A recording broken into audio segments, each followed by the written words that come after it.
Good morning friend, this is Gaurav Jain और आज मैं आपके लिए एक वीडियो लेके आ रहा हूं and this is on 118 days strategy for the November 2020 exams. इस पूरी वीडियो में मैं वहां पर टारगेट करूंगा अपने डिफरेंट कैटेगरीज ऑफ स्टूडेंट्स को जिनकी अलग अलग क्वेरीज थी। तो मैंने उसको 3 कैटेगरीज में वहां पर डिवाइड कर दिया है पूरी क्वेरीज को, और आपको समझ में आ जाएगा कि वहां पर किस तरह से हमें अपने आप को आगे प्रोसीड करना है, किस तरह से अपने आप को टारगेट करना है। ठीक है, एक चीज बहुत क्लियर है जो मैं आपको कर देना चाहता हूं कि वहां पर जो भी डिसीजन होगा वो कब होगा, एज ऑन टुडे। पूरे एसएफएम में मैंने आपको सिखाया कि जो भी डिसीजन है वो कब है, एज ऑन टुडे। तो एग्जाम देने का डिसीजन भी आपका आज ही होने वाला है और आपको क्या करना है, एक ग्रुप देना है, 2 ग्रुप देने हैं, 6 पेपर्स देने हैं। तो जो भी डिसीजन लेना है वो कब लेना है, आज ही लेना है। तो वहां पर हम अपनी 3 कैटेगरीज को यहां पर टारगेट करेंगे।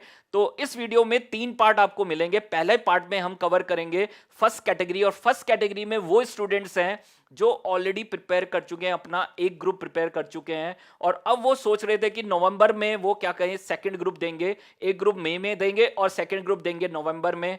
बट अब वहां पर ऑलरेडी आपके एग्जाम कैंसिल हो चुके हैं और जो आपका जो मई अटेम्प्ट है वो मर्ज हो चुका है विद द नवंबर 2020। तो उस केस में वो किस तरह से अपनी स्टडीज को टारगेट करें, किस तरह से अपने अटेम्प्ट को टारगेट करें, वो हम डिसाइड करेंगे। This is under the category 1।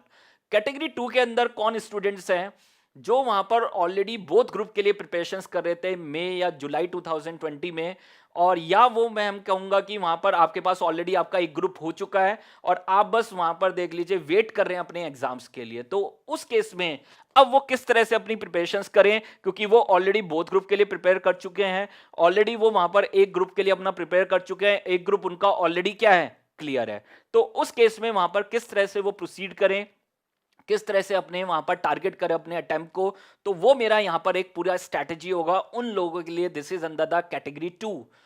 Category 3 के अंदर वो स्टूडेंट्स हैं जो उनका पहली बार अटेम्प्ट है, समझ पा रहे हैं, उनका पहला अटेम्प्ट है इन नवंबर 2020। तो they are the freshers, they are the first timers, कि वहां पर उनका पहली बार एग्जाम है नवंबर 2020 में। तो वो किस तरह से टारगेट करें, वहां पर वो एक ग्रुप के लिए जाएं, 2 ग्रुप के लिए जाएं, क्या उनकी स्ट्रैटेजी होनी चाहिए, तो वो हम यहां पर कवर करेंगे इन द 3 कैटेगरीज। समझ पा रहे हैं, तो इन पूरी 3 कैटेगरी में सारे स्टूडेंट्स हमारे कवर हो जाएंगे। जिसकी जो भी कैटेगरी हो वो अपने हिसाब से वहां पर उसको देख ले। साथ में यहां पर लास्ट में एक मैं पूरा आपको बताऊंगा कि 24 आवर्स को कैसे हमें स्पेंड करना है, किस तरह से अपने 24 आवर्स को क्या करना है, यूटिलाइज करना है, एक दिन को कैसे यूटिलाइज करना है। तो वो मैं पूरा पार्ट आपके साथ यहां पर डिस्कस करूंगा।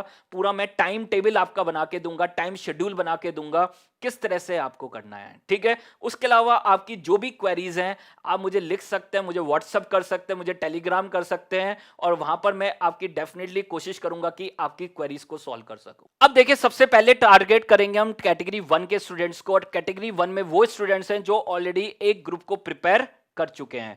अब वो दूसरे ग्रुप की तरफ जाना चाहते हैं, दूसरे ग्रुप को प्रिपेयर करना चाहते हैं फॉर नवंबर 2020।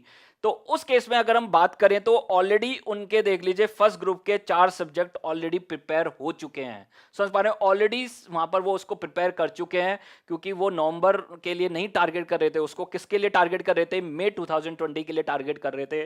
तो ऑलरेडी उनकी प्रिपरेशन हो चुकी है, सिर्फ उनको नवंबर 20 के लिए उसको क्या करना है, रिवाइज करना है। ठीक है, अब सेकंड ग्रुप की बात करें तो सेकंड ग्रुप में आपके पास 4 सब्जेक्ट है जिसको आपको टारगेट करना है।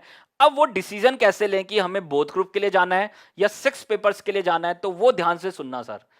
अगर वहां पर इन 4 सब्जेक्ट में से ऑलरेडी आप एक सब्जेक्ट को प्रिपेयर कर चुके हैं, प्लीज फोकस करना इस पॉइंट पे, ऑलरेडी आपका एक सब्जेक्ट हो चुका है, एससीएमपी कॉस्टिंग या वहां पर डीटी या आईडीटी, इन तीनों में से एक सब्जेक्ट आपका हो चुका है अदर देन इलेक्टिव, याद रखना अदर देन इलेक्टिव। तो उस केस में आपको किसके लिए प्रिपरेशन करनी है, बोथ ग्रुप्स के लिए सर। बहुत क्लियर है सर, अपना माइंड एकदम क्लियर रखें, और डिसीजन कब लेना है, आज लेना है, याद रखना डिसीजन कब लेना है, आज लेना है। तो अगर आपका ऑलरेडी कॉस्टिंग हो चुका है, आपका डीटी हो चुका है या आईडीटी हो चुका है, तीनों में से एक भी अगर सब्जेक्ट हो चुका है, 2 चुके हैं तो बहुत अच्छी बात है, बट अगर एक भी हो चुका है तो आप बोथ ग्रुप के लिए जाएंगे। ठीक है, तो अब ध्यान रखना कि वहां पर मेरे पास प्रिपरेशंस करने के लिए 3 सब्जेक्ट बचे हैं, एक सब्जेक्ट मेरा ऑलरेडी प्रिपेयर्ड है और 3 सब्जेक्ट को अब मुझे टारगेट करना है, और उसमें एक इलेक्टिव पेपर है।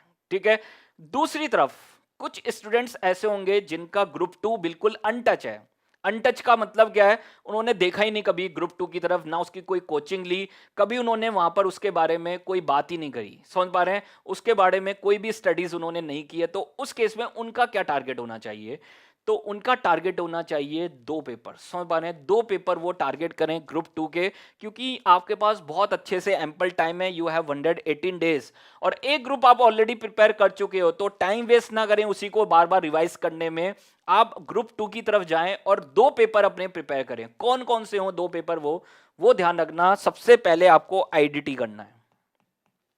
कौन सा प्रिपेयर करना है? IDT sir. आईडीटी क्यों मैं कह रहा हूं, स्कोरिंग सब्जेक्ट है और कम टाइम में आप उसको प्रिपेयर कर सकते हैं, तो आप आईडीटी को टारगेट करना। दूसरा पेपर आप कौन सा टारगेट करेंगे, वो होगा इलेक्टिव पेपर सर। कौन सा होगा? Elective paper. कोई भी इलेक्टिव आप चूज करो, 10 to 12 डेज में आप इजीली उसको कवर कर सकते हो। आराम से आपका 10 to 12 डेज में वो अच्छे से तैयार हो जाएगा और इजीली आप वहां पर 60-70 मार्क्स भी गेन कर सकते हैं, ठीक है। तो मैं वो ये नहीं कहूंगा कि आप कौन सा इलेक्टिव चूज करें, दिस इज योर चॉइस। वो एक अलग बात है कि वहां पर इलेक्टिव कौन सा चूज करना चाहिए, मैं उसके बारे में भी डिस्कस नहीं कर रहा हूं, मैं सिंपल बात कर रहा हूं, आपको आईडीटी प्लस इलेक्टिव, समझ पा रहे हैं, इलेक्टिव पेपर चूज करना है। और जिसका ओल्ड कोर्स है वो क्या करेगा? इसका। तो ये आपका टारगेट होगा सर। आपके 6 पेपर टारगेट होंगे, याद रखना, आपके 6 पेपर टारगेट होंगे। 4 पेपर आपके ग्रुप 1 के जो ऑलरेडी आप प्रिपेयर कर चुके हैं, और 2 पेपर आपके वहां पर देख लीजिए, this is from the group 2। तो ये क्लियर डिसीजन मैंने आपको बता दिया किस तरह से आपको डिसाइड करना है। Decision is as on today कि आपको बोथ ग्रुप के लिए जाना है, वहां पर देख लीजिए 6 पेपर्स के लिए जाना है। क्लियर है?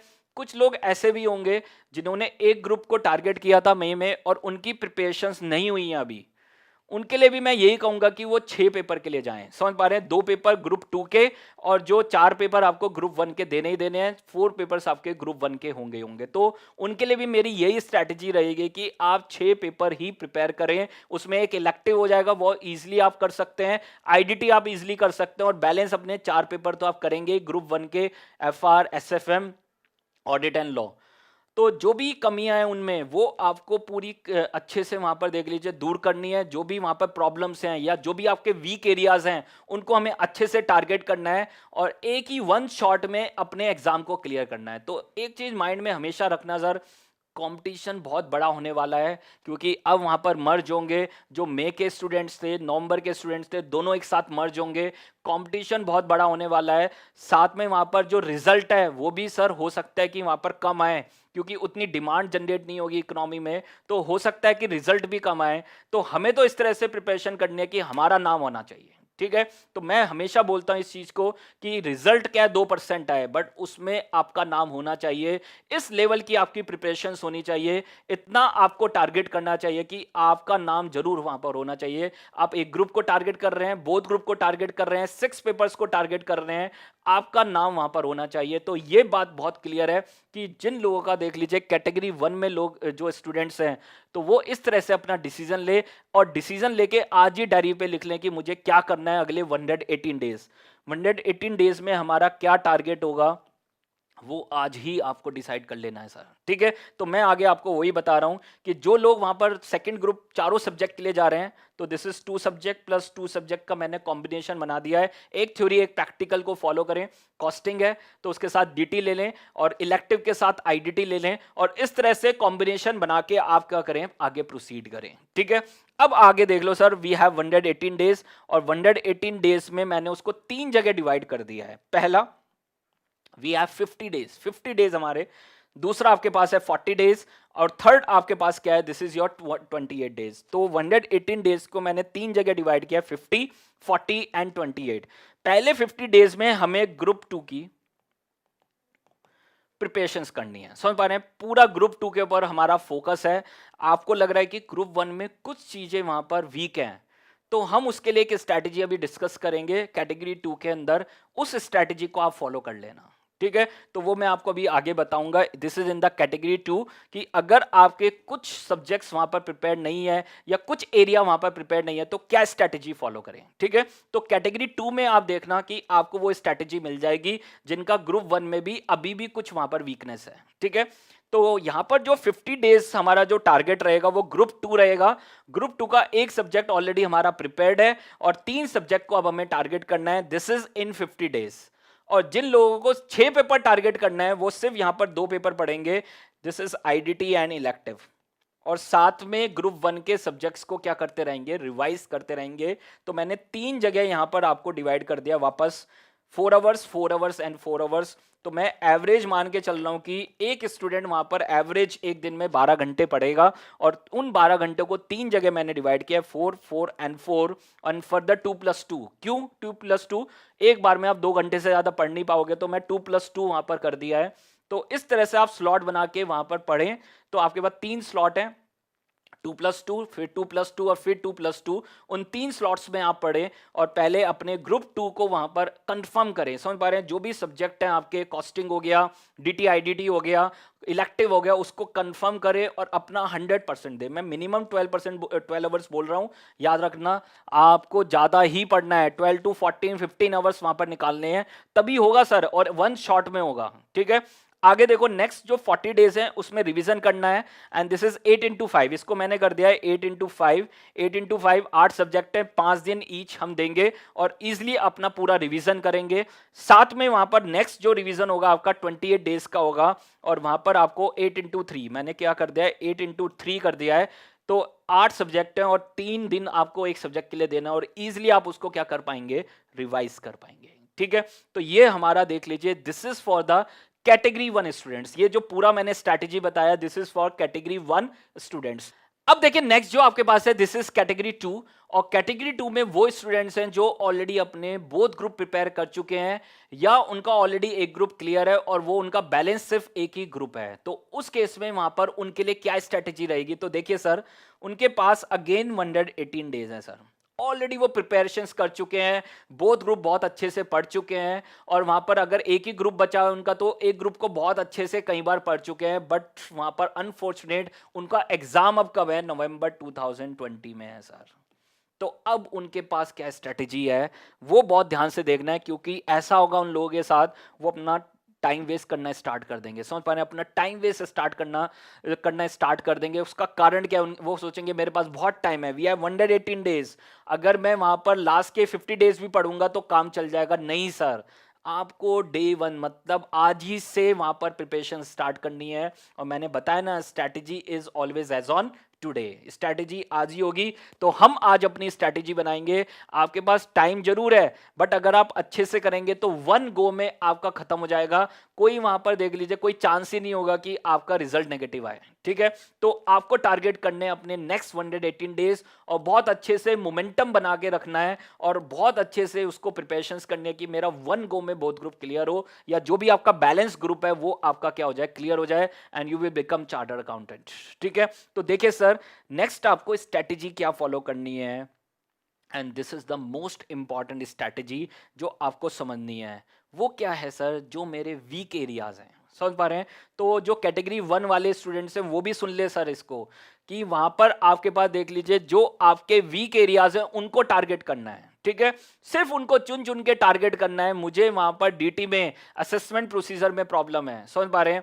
मुझे वहां पर एसएफएम में डेरिवेटिव्स में प्रॉब्लम है, मुझे एफआर में इस इंडियस में प्रॉब्लम है, मुझे ऑडिट में इन एसेस में प्रॉब्लम है। तो आपको चुन चुन के टारगेट करने हैं, और वहां पर सबसे पहले उन वीक एरियाज को टारगेट करना है। समझ पा रहे हैं? तो टारगेट योर वीक एरियाज। समझ पा रहे हैं? अपने वीक एरियाज को क्या करो, टारगेट करो, और उस केस में वहां पर साथ में अपने कुछ जो टेस्ट हैं वो भी आप लगाओ, साथ में जो मॉक टेस्ट पेपर्स हैं उनको भी आप सॉल्व करो। तो पहले 32 डेज की आपकी ये स्ट्रेटेजी रहेगी। दिस इज 8x4, याद रखना, दिस इज 8x4। और जिनका एक ही ग्रुप है, आप सोच लो सर, उनके पास तो बहुत ही एम्पल, 4x8 कर दो, उनका उल्टा कर दो सर, वो 8 डेज लगा सकते हैं। बट लेजी ना हो जाए, याद रखना, लेजी नहीं होना है, हमें अपने टारगेट पे बने रहना है। ठीक है, तो उनके लिए उल्टा कर सकते हैं, 4x8 कर सकते हैं। ठीक है, तो 32 डेज की वहां पर उनके पास एक स्ट्रैटेजी है, और 32 डेज में सबसे पहले अपने वीक एरियाज को क्या करना है, टारगेट करना है, साथ में टेस्ट और मॉक टेस्ट पेपर्स की भी प्रैक्टिस करनी है। ठीक है, अगर आपके पास टाइम है उन 32 डेज में। ठीक है, तो अपने वीक एरियाज को टारगेट करना है, और साथ में अपने टेस्ट देने हैं, साथ में मॉक टेस्ट पेपर्स हमें सॉल्व करने हैं। उसके बाद अगेन आपके पास 40 डेज, एंड लास्ट में आपके पास 46 डेज हैं, जो आपके पास बचेंगे, this is specially for the revisions. आपको वहां पर रिवीजन करना है। 8 पेपर्स हैं तो 8x5 की स्ट्रेटेजी हो गई।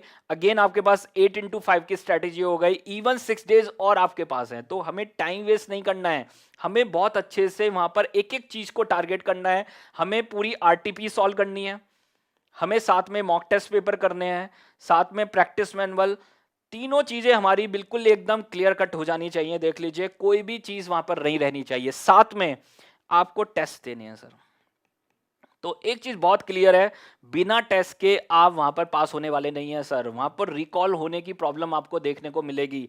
तो उसके लिए आप टेस्ट दें, ज्यादा से ज्यादा टेस्ट दें। एटलीस्ट हर सब्जेक्ट के 2 टेस्ट जरूर दें। तो आपके कितने टोटल टेस्ट हो गए? 16 टेस्ट हो गए फुल पेपर। अगर चैप्टर वाइज आपके पास हैं तो चैप्टर वाइज भी आप दे सकते हैं। तो आपका टारगेट पता क्या है? ज्यादा से ज्यादा टेस्ट दें, ज्यादा से ज्यादा अपनी वीकनेस को टारगेट करें। यही आपका टारगेट है। और रिवाइज करते रहें, कीप रिवाइजिंग। और स्ट्रेटेजी वही रहेगी 4+4, 4+4 की। दिन में 4 घंटे, 4 घंटे और 4 घंटे, और उनको फर्दर 2+2 करना है। ठीक है, तो वो भी मैं बताऊंगा आपको वन डे स्ट्रैटेजी में। वन डे स्ट्रैटेजी मतलब पूरे 24 आवर्स को कैसे यूटिलाइज करना है, उसमें अपने 12 से 14 घंटे कैसे यूटिलाइज करने हैं, वो पूरी स्ट्रैटेजी एट द एंड में आपको बताने वाला हूं। ठीक है, तो ये आपके पास किसके लिए पूरी स्ट्रैटेजी बताई है? This is for category 2 students. किनके लिए बताया? कैटेगरी 2 स्टूडेंट्स, जिनका वहां पर देख लीजिए बोथ ग्रुप ऑलरेडी प्रिपेयर्ड हो चुका है या उनका एक ही ग्रुप बैलेंस है, तो उसके लिए पूरी स्ट्रैटेजी मैंने आपको बताई है। तो ये आपके पास था, this is your category 2 students strategy. अब देखिए नेक्स्ट जो आपके पास है, this is your category 3 students. और कैटेगरी 3 में वो स्टूडेंट्स हैं जो पहली बार अपना एग्जाम देंगे इन नवंबर 2020। अब उन स्टूडेंट्स को डिसाइड करना है कि उनको एक ग्रुप के लिए जाना है या बोथ ग्रुप के लिए जाना है। तो सिंपल डिसीजन क्राइटेरिया मैं आपको बताऊंगा। आपको इवैल्यूएट करना है कि आपका कितना प्रिपरेशन हो चुका है। अगर आपका फर्स्ट ग्रुप प्रिपेयर्ड है, आप सेकंड ग्रुप के लिए वहां पर प्रिपरेशंस कर रहे हैं और ऑलरेडी आपका एक सब्जेक्ट हो चुका है सेकंड ग्रुप का, तो आप बोथ ग्रुप के लिए जाएं। आप इजीली वहां पर 3 सब्जेक्ट और कर लेंगे। इलेक्टिव पेपर में 10-12 डेज लगेंगे और बैलेंस 2 सब्जेक्ट आप इजीली कर लेंगे। अगेन स्ट्रैटेजी वही रहेगी, आपको 50 डेज में अपने सेकंड ग्रुप को पूरा क्या करना है? फिनिश करना है। ठीक है, अगर आपका देख लीजिए वहां पर देख लीजिए फर्स्ट ग्रुप ही बहुत अच्छे से प्रिपेयर नहीं है, तो फिर जबरदस्ती आपको सेकंड ग्रुप पे जाने की जरूरत नहीं है। आप फर्स्ट ग्रुप को ही प्रिपेयर करें। 118 डेज में आप फर्स्ट ग्रुप को ही बहुत अच्छे से प्रिपेयर करें, क्योंकि आपका ये पहली बार एग्जाम है। तो उस केस में आपका कम से कम एक ग्रुप निकलना चाहिए। एक चीज ध्यान रखना, आपका कम से कम एक ग्रुप निकलना चाहिए। मैं कोई डिस्करेज नहीं कर रहा किसी को, बट आपको अपना सेल्फ इवैल्यूएशन करना और उसमें देखना है कि मेरी कितनी प्रिपरेशन हुई है। अगर आपके बोथ ग्रुप प्रिपेयर्ड हैं तो आप अपना रिवीजन स्टार्ट करें और 118 डेज में आप इजीली 50 प्लस 40 प्लस 28 करके क्या कर लेंगे? अपना पूरा रिवीजन कर लेंगे। तो आपको आज डिसीजन लेना है कि मुझे बोथ ग्रुप देने हैं या वन ग्रुप देना है। Decision is as on today. तो ये आपके पास देख लीजिए, this is the strategy for the category 3 students, और जो ऑलमोस्ट सिमिलर थी कैटेगरी 1 के लिए। मैंने फिर भी अलग से इसलिए बताया कि वो क्वेरी माइंड में रह जाते हैं कि सर मेरा तो पहली बार एग्जाम है, तो उस केस में मैं कैसे मूव करूं, कि कैसे डिसीजन लूं कि मुझे एक ग्रुप के लिए जाना है या 2 ग्रुप के लिए जाना है। ठीक है, तो मैंने तीनों कैटेगरीज को वहां पर अच्छे से टारगेट किया है। अब जो मेरा लास्ट पार्ट है ना इस पूरे वीडियो का, वो बहुत इंपॉर्टेंट है कि मुझे एक दिन में कैसे वहां पर प्रिपरेशंस करनी है, किस तरह से मुझे अपने टाइम को डिवोट करना है और किस तरह से मैं वहां पर अपना मैक्सिमम यूटिलाइजेशन करूं कि जिससे वहां पर मेरे क्या हो, एग्जाम रिजल्ट मेरा है, जिससे मेरी वहां पर बहुत अच्छे से क्या हो, प्रिपरेशंस हो। अब देखिए last part of this video and this is one day time table, one day time schedule. 24 hours को मैंने वहां पर डिवाइड किया आपके लिए, और इजीली आप 12 to 14 आवर्स वहां पर डिवोट कर सकते हैं, अपनी स्टडीज कर सकते हैं। और अगर आपने इसको मैनेज किया, इसको सही से वहां पर मेंटेन किया और सही से रिदम को अपने बनाए रखा, तो इजीली आपके टारगेट्स क्या होंगे, अचीव होंगे। तो मैं वहां पर हमेशा बोलता हूं, स्टार्ट अर्ली। याद रखना, स्टार्ट अर्ली, जल्दी स्टार्ट करो, तो वहां पर देखना आपका आउटपुट लेवल क्या होने वाला है, सबसे मैक्सिमम होने वाला है। तो ये जो पूरी प्लान है, पूरा जो स्ट्रैटेजी है, मैं उसको बोलता हूं स्टडी रेस्ट स्टडी प्लान है। स्टडी रेस्ट स्टडी प्लान क्या है? स्टडी करो, फिर रेस्ट करो, फिर स्टडी करो, फिर रेस्ट करो, और इस तरह से आप 12 to 14 आवर्स अपने क्या कर लेंगे, अचीव कर लेंगे। तो देखिए सर, सबसे पहले you can start early and this is at 5 AM।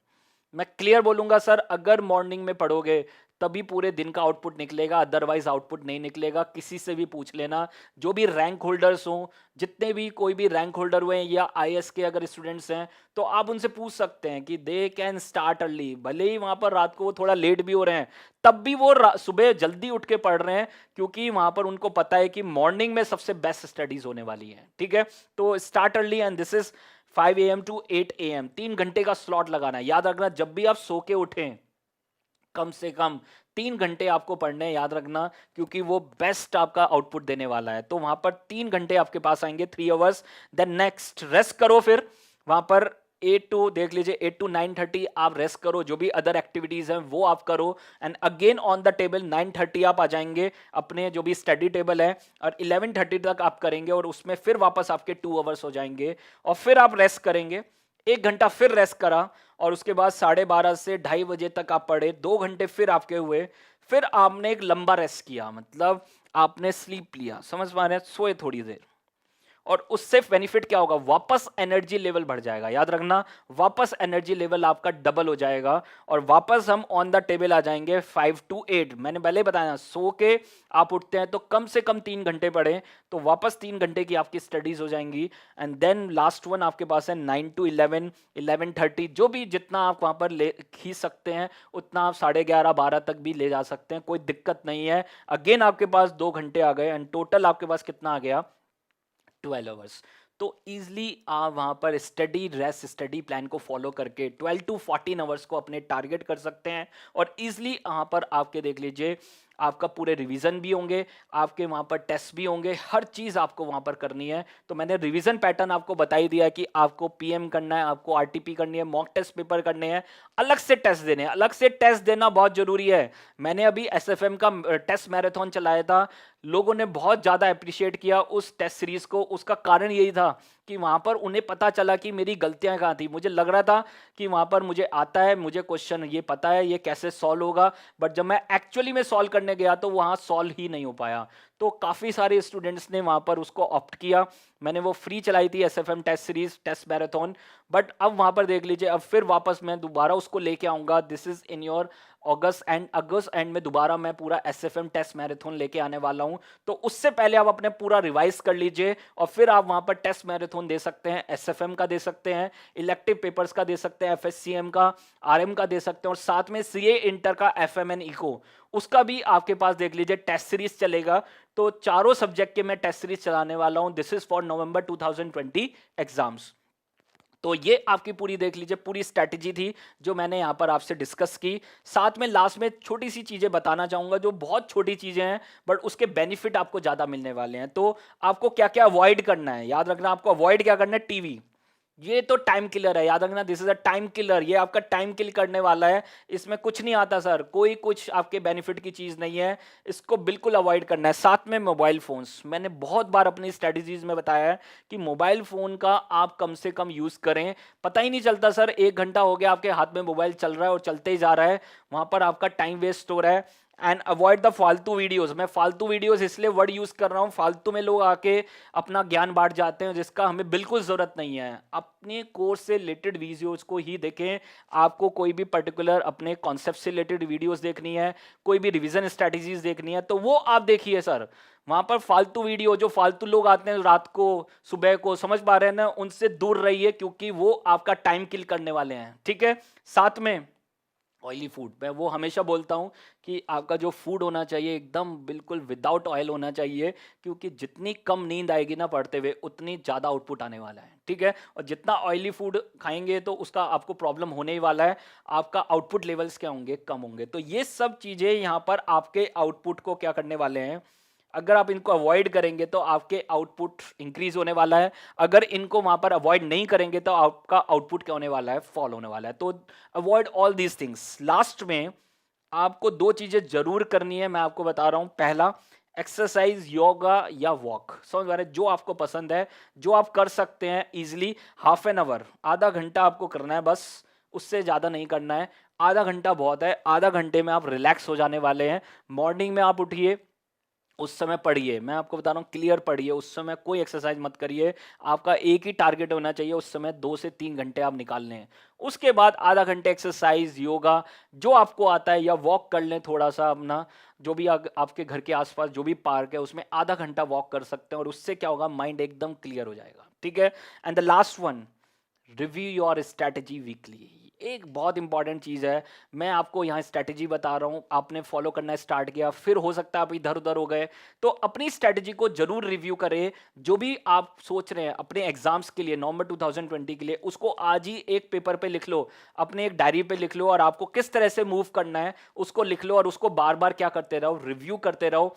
तो यही आपकी देख लीजिए, दिस इज फॉर योर नवंबर 2020। एक एक पॉइंट मैंने डिस्कस कर लिया है। फिर भी अगर आपकी कोई क्वेरीज हैं, आप कुछ पूछना चाहते हैं, तो मेरे से बात कर सकते हैं। मैं अवेलेबल रहता हूं अपने व्हाट्सएप पे 8860017983 पे। आप मुझसे कनेक्ट हो सकते हैं, और जितना आप मेरे से जो भी पूछेंगे मैं उसकी क्वेरी का आंसर करने की कोशिश करूंगा। Thank you very much.